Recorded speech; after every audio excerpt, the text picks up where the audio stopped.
Guys, welcome to my vlog. Ayan, for today's video ay andito nga pala ako sa garden na ito na napakaganda guys. O tingnan mo oh.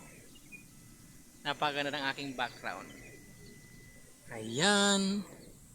Tingnan nyo guys, ito yung sinasabi ko na halaman dun sa dinaanan ko, yung sa isang video. So, napakaganda ng bulaklak na ito, ng halaman ito kasi mula sa puno talaga guys. So, tingnan nyo oh. Ayan. Mula sa puno niya hanggang sa dulo ay napakaganda ng bulaklak at napakarami. So ayan, napakaganda talaga oh. Tingnan nyo. Grabe guys, napakaganda. Ang taas ng isang ito pero oh, hanggang bulaklak oh. Mula sa taas hanggang sa baba. Ayan, di ba? Napakaganda. At ang ganda ng design oh, ng garden, may violet, may pink. Ayan, ito napakaganda guys oh, oh. Ayan, simple lang siya pero napakagandang tingnan. Kasi nga, pag namulaklak siya ay napakaraming bulaklak. Kaya, yung bulaklak niya pagpaganda sa kanya. Ayan, sisilip ulit ako sa camera. Silip, silip.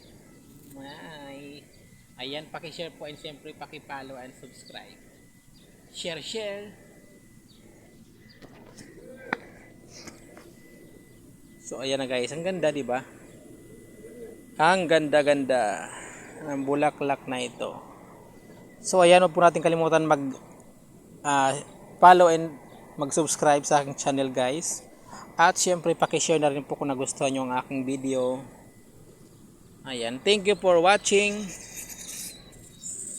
Agoy, nagdilig na siya. Kusang nagdilig guys, tingnan nyo. Kusa siya nagdidilig oh. Ayan, high tech talaga dito guys sa ibang bansa oh. Hindi mo na kailangan magdilig kasi kusa silang nagdidilig.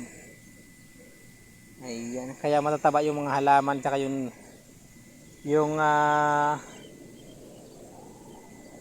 dahon ang tawag doon, damo.